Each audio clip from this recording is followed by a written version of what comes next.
السلام علیکم ورحمۃ اللہ وبرکاتہ۔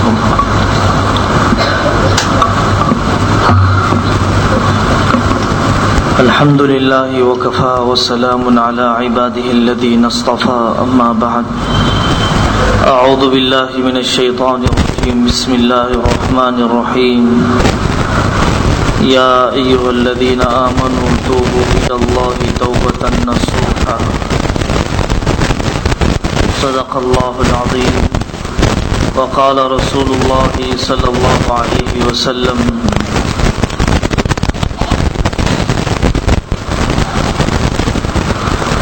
من نام عن صلاة او نسیها فلیصلها اذا ذکرها۔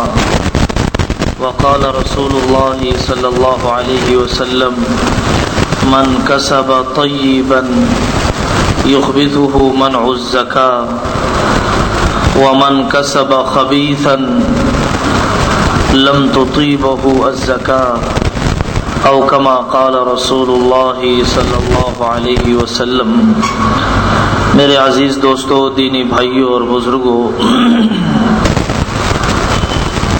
اللہ جل جلالہ عمن والہ نے واقعی ہم سب پر بڑا کرم کیا ہے، جو آج زندگی کی سانس ہم لے رہے ہیں، ہمارے قوا بحال ہیں، ابھی بینائی باقی ہے، جسم کی توانائیاں کام کر رہی ہیں۔ توبہ کیسے کی جاتی ہے؟ ان گناہوں سے جو عبادت کے سلسلے میں ہوئے۔ توبہ کیسے کی جاتی ہے؟ ان معاملات سے جو کمائی کے سلسلے میں ہوئی ہیں۔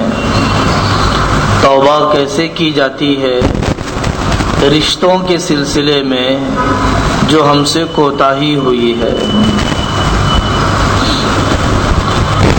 عبادات کے معاملے میں بہت زیادہ مردوں کو اور عورتوں کو توجہ دینے کی ضرورت ہے۔ عبادات میں سب سے بڑا معاملہ نماز کا ہے۔ حضرت رسول اللہ صلی اللہ علیہ وسلم نے فرمایا: من نام عن صلاة او نسیها فلیصلیها اذا ذکرها۔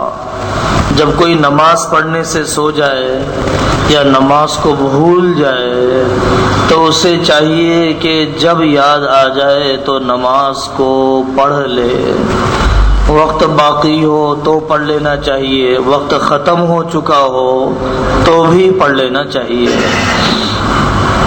اب ہر آدمی اپنی زندگی کا جائزہ لے۔ بالغ ہونے کے بعد سے کتنی نمازوں کی قضا ذمے میں باقی ہے۔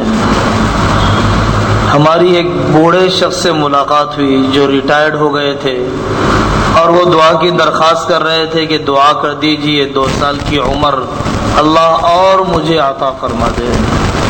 ان سے پوچھا گیا کہ آپ مزید 2 سال کی عمر کیوں چاہتے ہیں؟ گھٹنے جواب دے چکے ہیں، گھر میں کوئی پرسان حال بھی نہیں ہے۔ تو ان بڑے میاں نے ہم سے کہا تھا کہ میں گزشتہ موقع پر 4 مہینے کے لیے نکلا، مجھے قضائے عمری کا احساس ہوا، میری زندگی کی جو نمازیں قضا باقی ہیں اس کا احساس ہوا۔ میں نے اس وقت سے قضا نمازیں ادا کرنا شروع کر دی ہیں۔ فجر کے لیے آتا ہوں 30-40 فجر پڑھ لیتا ہوں، ظہر کے لیے آتا ہوں 50-60 ظہر پڑھ لیتا ہوں۔ اب میں نے کیلکولیٹ کر لیا ہے کہ اور 2 سال کی عمر اگر اللہ مجھے دے دے تو ساری قضا نمازوں کا حساب برابر ہو جائے گا۔ عمر مانگی جا رہی ہے، اپنی زندگی کا معاملہ اللہ تعالیٰ سے صاف کرنے کے لیے۔ اگر طاقت باقی نہیں ہے روزہ قضا کرنے کی، طاقت باقی نہیں ہے نماز قضا کرنے کی، اور صحت مند ہونے کی امید بھی نظر نہیں آتی، صحت مند ہونے کا امکان بھی نظر نہیں آتا، تو شریعت یہ کہتی ہے کہ نماز کی طرف سے فدیہ دیا جائے، روزے کی طرف سے فدیہ دیا جائے، سجدہ تلاوت کی طرف سے فدیہ دیا جائے۔ لوگ یہ تو فکر کرتے ہیں کہ میرے والد کے نام پر مسجد بن جائے، میری والدہ کے نام پر صدقہ دے دوں، لیکن یہ فکر نہیں کرتے ہیں کہ فدیہ ادا کر دیا جائے۔ فدیہ بڑا اہمیت کا حامل ہے۔ ایک نماز کی طرف سے 2.25 کلو گیہوں، موٹا حساب 2 کلو گیہوں، تو 6 نمازیں ہیں، 5 فرض ہیں، 1 واجب وتر ہے، 6 نمازوں کی طرف سے فدیہ۔ اور اگر ہوش و حواس رہے، شوگر زیادہ ہونے کی وجہ سے، ڈائلسس پر ہونے کی وجہ سے، اور کسی عذر کی وجہ سے بہن روزہ نہیں رکھ سکی، عورتوں کے روزے بھی بہت بڑی تعداد میں قضا رہ جاتے ہیں۔ کچھ دن ان کے ایسے ہوتے ہیں جن میں وہ نماز نہیں پڑھ سکتی، روزہ نہیں رکھ سکتی، تو ان مہینوں کے روزے قضا کرنا عورتوں کے ذمے میں ضروری ہے۔ ہر سال کے روزے وہ کم سے کم 3 دن، زیادہ سے زیادہ 10 دن ہوتے ہیں عورتوں کے، تو ان روزوں کی قضا کا اہتمام نہیں ہوتا۔ بڑھاپا آ جاتا ہے، اہتمام نہیں ہوتا، کمزوری آ جاتی ہے، فدیہ ادا کرنے کی فکر نہیں ہوتی۔ اس کو آدمی قرض سمجھے، میرا اللہ کا مجھ پر قرض ہے۔ تو عبادات سے توبہ ایسے کی جاتی ہے۔ حج فرض ہو چکا تھا، ویزا لگ سکتا ہے اور میں جانے کے قابل تھا، میں نے حج نہیں کیا، اب حج کرنے کی طاقت ہے تو حج ہی کرنا چاہیے، عمرہ کرنے سے حج ادا نہیں ہو جائے گا۔ اس زمانے میں ایک لہر چل پڑی ہے کہ حج میں جانے سے بڑی ہیبت ہو جاتی ہے، مر جائیں گے، اس لیے عمرہ ہی چلو، کام بن جائے گا۔ حج فرض حج کی طرف سے عمرہ بدل نہیں ہو سکتا، اور جب تک کوئی ماہر مفتی یہ فیصلہ نہ کر دے کہ آپ کی طرف سے حج بدل کافی ہو جائے گا اور حج بدل کے شرائط آپ کے اندر پائے جاتے ہیں، اس وقت تک ہم اپنی طرف سے کسی دوسرے کو حج نہیں کروا سکتے ہیں۔ حج بدل کے شرائط بڑے کڑے ہیں، عموماً جی چرانے کے لیے حج بدل کرا دیا جاتا ہے، اس سے جس کی طرف سے کیا جا رہا ہے ذمہ بری نہیں ہوگا۔ زکوٰۃ کی قضا ہونی چاہیے۔ ایسا نہیں ہے کہ میں توبہ کرتا ہوں، توبہ قبول ہو گئی، توبہ کرنے کا ضابطہ ہی یہ ہے۔ اب مجھے پتہ چلا ہے کہ زکوٰۃ ادا کرنا ضروری ہے۔ جانور کا خون جب تک بہایا نہیں جاتا تو گوشت حلال نہیں ہوتا، جب تک زکوٰۃ ادا نہیں کی جاتی تو مال حلال نہیں ہوتا۔ 10 سال کی زکوٰۃ نہیں دی ہے، 20 سال کی زکوٰۃ نہیں دی ہے، والد صاحب کا انتقال ہو گیا، فلانی زمین رکھی ہوئی تھی اور والد صاحب نے 15-20 سال اس کی زکوٰۃ ادا نہیں کی، بیچارے پر کتنی سزائیں ہو رہی ہوگی، چلو میں پچھلی جائیداد کی زکوٰۃ تو ادا کر دوں تاکہ وارثوں کے لیے بھی حلال ہو جائے اور والد صاحب پر سے اللہ کی طرف سے عذاب بھی ہٹ جائے۔ حضرت رسول اللہ صلی اللہ علیہ وسلم نے فرمایا، من کسب طیبا یخبثہ منع الزکاة، جو آدمی حلال کماتا ہے زکوٰۃ ادا نہ کرنا اس کے حلال مال کو حرام کر دیتا ہے، زکوٰۃ ادا نہ کرنا اس کے حلال مال کو حرام کر دیتا ہے۔ جیسے ایک پیشاب کا قطرہ پورے پانی کو گندا کر دیتا ہے، ویسے ایک یتیم کا لقمہ، ایک بیوہ کا حصہ اور ایک غریب کا جو خرچ کیا جانے والا مال تھا وہ بھی ہم نے کھا لیا، 39 بھی کھا لیے، 40واں بھی کھا لیا، کیا ستم ڈھایا ہے۔ پچھلے سالوں کی زکوٰۃ کی فکر کرو، جتنا ہو سکے نکالتے رہو، مر بھی جائیں گے تو اللہ سے امید ہے کہ معافی ہو جائے گی، کیونکہ توبہ کی طرف قدم بڑھ چکا تھا۔ زکوٰۃ حلال مال کی ہوتی ہے، حرام مال کی نہیں ہوتی ہے۔ ومن کسب خبیثا، اور جو آدمی حرام کما رہا ہو، بینک ملازم ہے حرام ہی حرام، رشوت کا لینے والا ہے حرام ہی حرام، اور رہن پر پیسے چیزیں رکھ کر پیسے بڑھانے والا ہے، حرام ہی حرام۔ تو یہ حرام مال کی کیا زکوٰۃ ہے؟ بہنوں کی میراث کا حصہ کھا لیا، اس کی کوئی زکوٰۃ نہیں ہے۔ پاخانے کو کیا صاف کیا جا سکتا ہے؟ وہ تو سارا ہی نکال دیے جانے اور پھینک دیے جانے کے قابل ہوتا ہے۔ زکوٰۃ تو حلال مال کی ہوتی ہے۔ کنکریاں تو چاول میں سے نکالی جاتی ہیں، کچرا تو صاف پانی میں سے نکالا جاتا ہے۔ گٹر کے پانی میں سے کیا کچرا نکالیں گے؟ حرام مال سے توبہ یہی ہے۔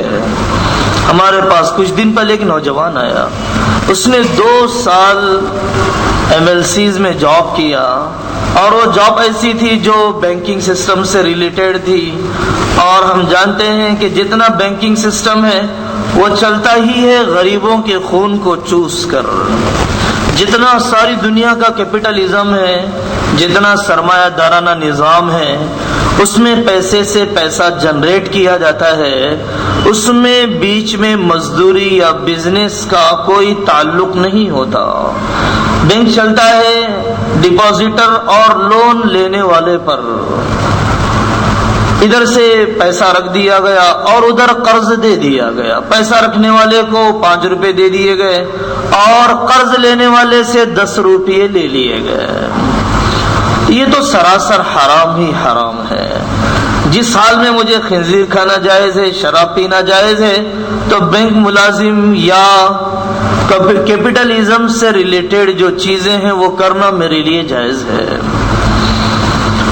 توبہ تو آدمی کرے، قدم توڑ جائے، مولا مجھے بقدر ضرورت روٹی دے دیجئے، میں اس ملازمت کو چھوڑ دوں گا۔ تو وہ نوجوان میرے پاس آیا، 2 سال میں نے ملازمت کی ہے، آج میں نیت کرتا ہوں 5-5 ہزار روپے اب میری حلال تنخواہ سے صدقہ دینا شروع کر دوں گا، اور پھر میں نے PF فنڈ بھی بینک ملازمت کا ہی آنے والا ہے، وہ بھی حرام ہی ہے، اس سے میں اپنی کمائی کو پاک کرنا چاہتا ہوں۔ جب آ جائے گا، جب آدمی کی نگاہیں حرام سے ہٹے تبھی تو حلال کا دروازہ کھلے گا۔ جب تک حرام سے نگاہیں ہٹیں گی نہیں، حلال کا دروازہ کھلنے والا بھی نہیں ہے۔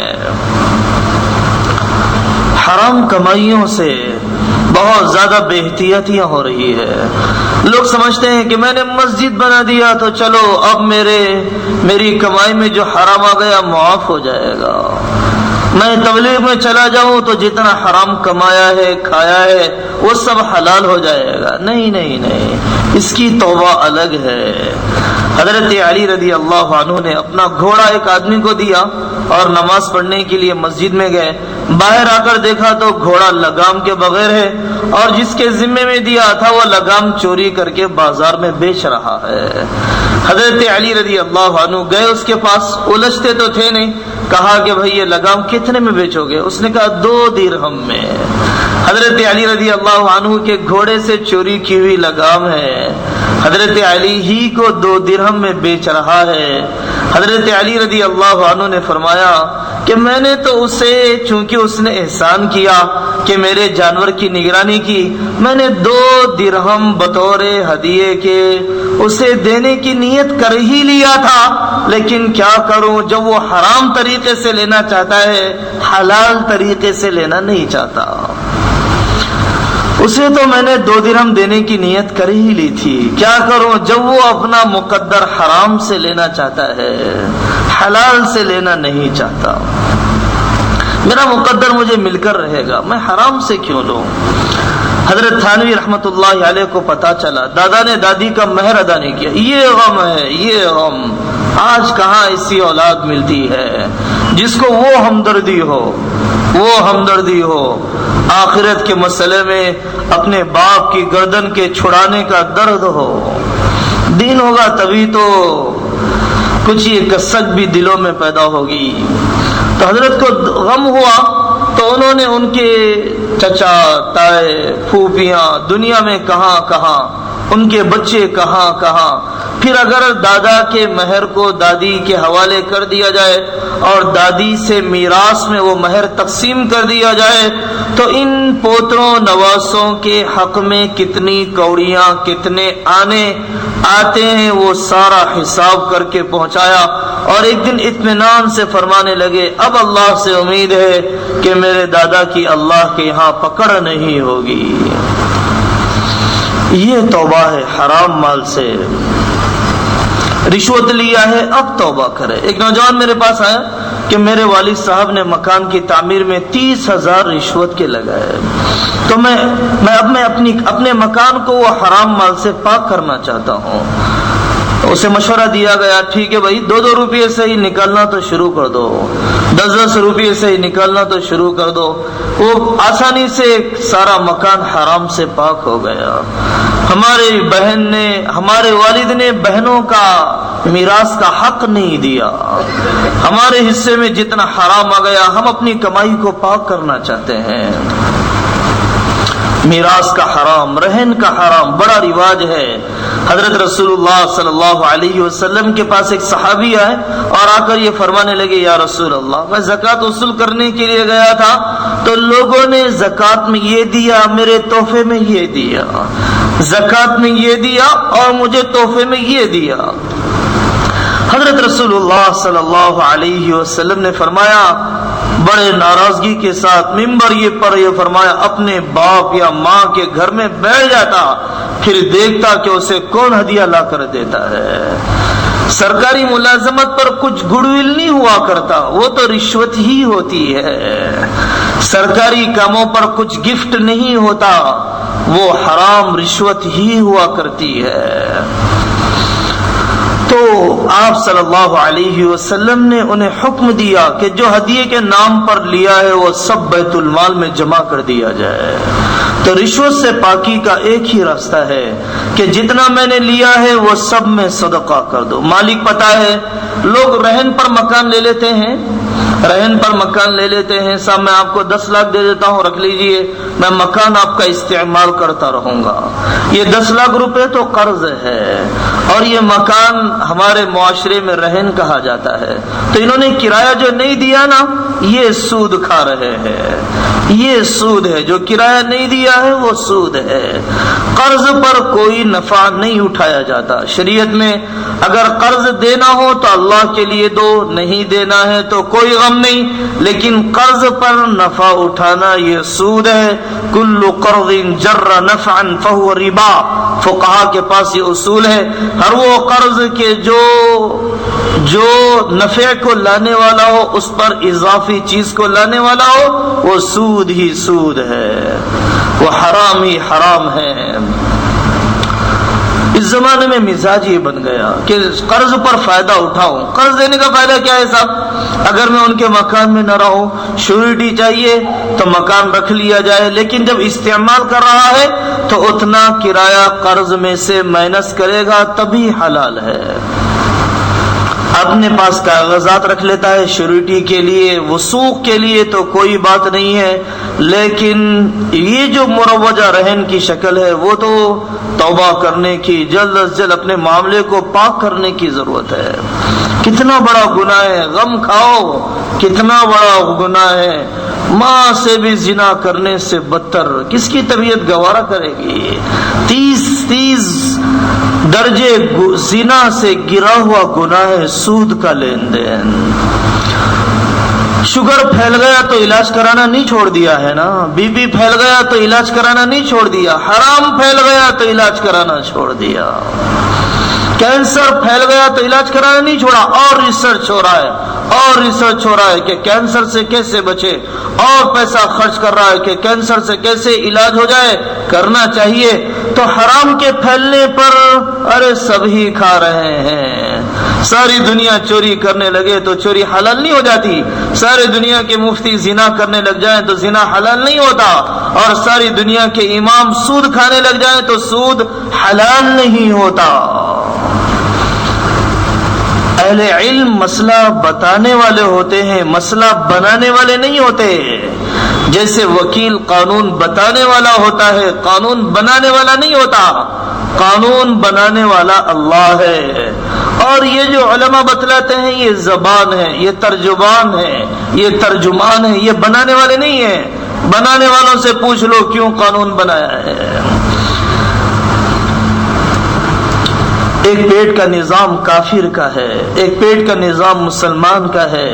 خنزیر پاخانہ کھا لے تو صحت بنتی ہے، ایمان والا کھا لے تو صحت بگڑتی ہے. گائے کھا لے تو صحت بگڑتی ہے. گائے نجاست نہیں کھا سکتی، بکری نجاست نہیں کھا سکتی، ایمان والا نجاست نہیں کھا سکتا. حرام کھا کر اسے زندگی میں چین نہیں ملے گا. اس کا ڈائجسٹیو سسٹم اللہ نے الگ بنایا اور غیروں کا، بے کلمے والوں کا اللہ نے الگ بنایا. ایک مرتبہ نکاح پر بیان ہوا، ایک بڑے میاں آئے، میری بیوی کا انتقال ہو گیا، میں نے جہیز بھی دباؤ میں لیا، جوڑے کی رقم بھی کھالی ہے، بیوی دنیا سے رخصت ہو گئی، اب میں کیا کروں؟ بڑے میاں جب آدمی طلب کی نیت سے سنتا ہے تو توبہ کی توفیق مل جاتی ہے. تو ہم نے انہیں مسئلہ بتلایا کہ ٹھیک ہے، اب تمہارے ساس سسروں کو وہ جوڑے کی رقم واپس کرو، وہ مہر کی رقم اپنے بیٹے بیٹیوں کو میراث کا جو حصہ بن جاتا ہے تقسیم کرو، جہیز بھی جتنا دباؤ میں لیا تھا واپس کرو، حرام نہیں ہے، تمہارا کھاتا اللہ کے یہاں صاف ہو جائے گا. حضرت رسول اللہ صلی اللہ علیہ وسلم نے فرمایا لا يحل مال امرئ مسلم الا بطیب نفس منه، مسلمان کا مال اس کی خوش دلی کے بغیر حلال نہیں ہوتا. مسلمان کا مال دوسرے کے لیے اس کی خوش دلی کے بغیر حلال نہیں ہوتا. میرے پاس ایک بوڑا بنڈے میں ایک نوجوان آیا کہ مولانا میں سعودیہ میں ملازمت کرتا تھا اور میں نے بہت چوریاں کی ہے، اس کے پاس جو پلمبنگ کا سامان ہوا کرتا تھا میں نے بہت چوریاں کی ہے، اب تبلیغ میں گیا، اب یہ گناہ چبھ رہا ہے. جب ایمان کا نور دل میں آ جاتا ہے نا تو آدمی کو حلال کی نورانیت، حرام کی بدبو محسوس ہوتی ہے. جیسے آدمی جب صحت مند ہو جاتا ہے تو اسے میٹھے کی میٹھاس، کھارے کا کھارا پن محسوس ہوتا ہے. تو محسوس ہونے لگ گیا، گناہ ستانے لگ گیا، میں کیا کروں؟ ہم نے کہا کہ بھئی ایک خط لکھو اور اس کو یہ لکھ دو کہ میں نے اتنی بہت زیادہ چوریاں کی، یاد بھی نہیں ہے، یا تو اللہ کے لیے معاف کر دو، اللہ کے لیے معاف کر دو. اگر معاف نہیں کرتے ہو تو پھر مجھے مہلت دے دو، میں جتنا ہو سکتا ہے اتنا جمع کر کے تمہیں واپس کرتا رہوں گا، واپس کرتا رہوں گا، واپس کرتا رہوں گا. آج تو اولاد باپ کے قرض کو بھی ادا نہیں کرتی ہے. جب قرض دینے والے پوچھتے ہیں نا کہ تمہارے والد نے ہم سے قرض لیا تھا، نہیں ان سے پوچھ لینا تھا. اوہو، شہید 3 مرتبہ شہید ہو جائے پھر زندہ ہو، جنت میں نہیں جائے گا، 1 درہم کا بھی قرض باقی ہے. شہید جنت میں نہیں جائے گا. حاجی صاحب کیا جنت میں جائیں گے؟ داڑھی والے صاحب کیا جائیں گے؟ مسجد بنانے والے صاحب کیا جائیں گے؟ مدرسے کی نگرانی کرنے والے صاحب کیا جائیں گے؟ مسجد کو چندہ دینے والے کیا جائیں گے اگر 1 درہم کا بھی قرض باقی ہے؟ نفس المؤمن معلقۃ بدینہ حتی یقضى عنہ. کتنے مزے اڑا لیے، کتنے دن رہ جاؤ گے، کتنی بلڈنگیں کھڑی کر لو گے لوگوں کے قرض ادا نہ کر کے. حضرت رسول اللہ صلی اللہ علیہ وسلم نے فرمایا ایمان والے کی جان تو اس کے قرض میں بندھی ہوئی رہے گی.